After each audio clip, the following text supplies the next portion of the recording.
kembali lagi dengan kakak Syaira Irba. Di sini kakak akan ngebahas tentang teori kinetik gas ideal. Nah, di sini tuh kakak akan ngebahas apa itu teori kinetik gas. Di mana teori kinetik gas merupakan teori pertama yang menjelaskan tekanan gas berdasarkan tubrukan molekul-molekul, bukan berdasarkan gaya statik yang menyebabkan molekul menjauh satu sama lain. Dirumuskan PV sama dengan nRT, di mana P itu tekanan, ATM atau PA, V itu volume, N itu jumlah mol, R sedangkan R adalah tetapan, dan yang terakhir adalah suhu. Dari rumus di atas dapat kita simpulkan dengan pernyataan seperti ini. Tekanan berbanding lurus dengan suhu, artinya bahwa setiap suhu dinaikkan maka otomatis tekanan akan meningkat.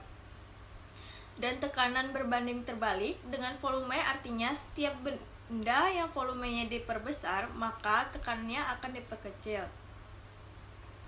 Sebaliknya, bila volume diperkecil menyebabkan tekanan semakin besar, tekanan itu berbanding lurus dengan jumlah mol.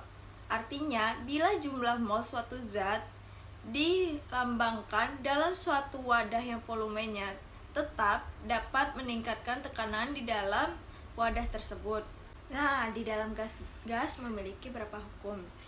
Yang pertama ada hukum Boyle, yaitu volume gas dalam suatu ruang tertutup sangat bergantung pada tekanan suhunya.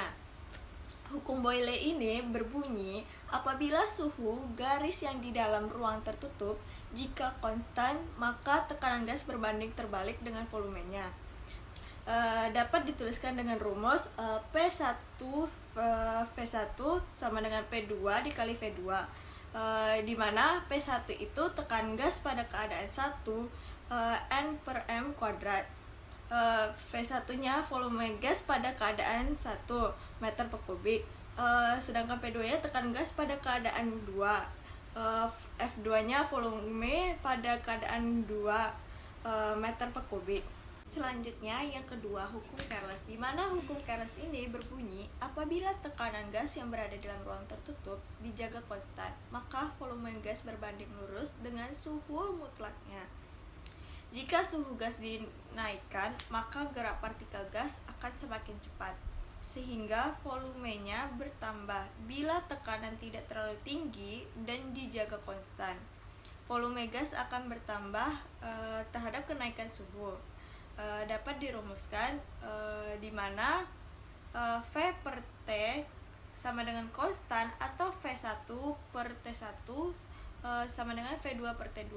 Yang ketiga adalah hukum Gay-Lussac, di mana hukum Gay-Lussac ini berbunyi, apabila volume gas yang berada pada ruang tertutup dijaga konstan, maka tekanan gas berbanding lurus dengan suhu mutlaknya. Nah, dapat dicontohkan, apabila botol dalam keadaan tertutup dimasukkan ke api, maka botol tersebut akan meledak. Hal ini terjadi karena naiknya botol akibat kenaikan suhu. Dapat dirumuskan dengan P per T sama dengan konstan, atau P1 per T1 sama dengan P2 per T2. Keempat yaitu ada hukum Boyle-Gay-Lussac, di mana hukum Boyle-Gay-Lussac ini merupakan gabungan yang berbunyi, jika volume gas diperkecil, maka tekanan gas tersebut memperbesar asalkan suhunya tetap. Atau jika volume gas diperbesar, maka tekanan mengecil. Persamaan gas ini berlaku untuk gas ideal dengan tekanan absolut dinyatakan dalam suhu absolut, yaitu di mana P1 per dikali V1 per T1 sama dengan P2 dikali V2 per T2. Adapun contoh pada gambar tersebut dalam kehidupan sehari-hari, dan yang pertama yaitu ada balon udara. Ada yang tahu tidak kenapa balon udara bisa naik? Nah, di sini kakak mau menjelaskan kenapa balon udara bisa naik, di mana sebuah balon yang memiliki massa jenis udara yang berbeda dengan udara sekitarnya dilakukan dengan cara dipanaskan dengan api, sehingga udara akan mengalir dan balon akan naik ke atas. Nah, andaikan massa balon dan muatan termasuk berat awal sekitar 500 kg, maka kita masih mempunyai selisih massa sebesar 50 kg atau selisih berat 50 kg dikali gram. Atau gram sama dengan tetapan gravitasi bumi. Dengan selisih ini, maka balon akan bisa terbang. Bagaimana untuk suhu atmosfer, massa balon dan muatan, serta suhu gas panas dalam balon yang berbeda? Kita bisa bermain-main dengan berbagai angka pada 3 besaran di atas. Namun, yang pasti ada hal yang lain harus diperhatikan, yaitu tekanan atmosfer yang bergantung pada altitude. Semakin tinggi dari permukaan air laut, maka semakin rendah tekanan atmosfer. Penurunannya secara eksponensial.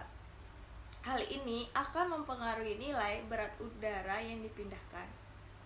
Yang kedua yaitu ban mobil kempes di bawah teriknya matahari. Nah, adik-adik tahu tidak kenapa mobil yang terdapat dalam gambar tersebut bisa kempes? Nah, kakak jelaskan sedikit ya. Di sini disebabkan terjadinya peningkatan tekanan di dalam balon. Sebaliknya, ketika suhu rendah, secara otomatis tekanan juga akan menurun. Itulah yang terjadi pada mobil. Ketika suhu dingin terjadilah penurunan suhu sehingga menyebabkan tekanan pada ban juga menurun dan ban akan kempes. Dalam hukum Gay-Lussac dinyatakan bahwa dalam ruangan tertutup dan volume dijaga tetap, tekanan gas akan sebanding dengan suhu gas. Nah, berdasarkan hukum tersebut, kita dapat membayangkan pada suhu yang tinggi akan menyebabkan tekanan juga akan semakin tinggi. Nah, pada penerapan yang ketiga yaitu gelembung pada minuman bersoda. Nah, dapat dilihat pada gambar di samping. Hal ini dikarenakan adanya pengaruh tekanan dan jumlah mol dalam minuman tersebut. Gelembung minuman bersoda akan berjumlah banyak dan volumenya semakin membesar saat dituangkan. Fenomena ini merupakan contoh keseharian dari teori kinetik gas. Pada minuman bersoda yang dituangkan ke dalam gas akan tampak adanya gelembung-gelembung udara.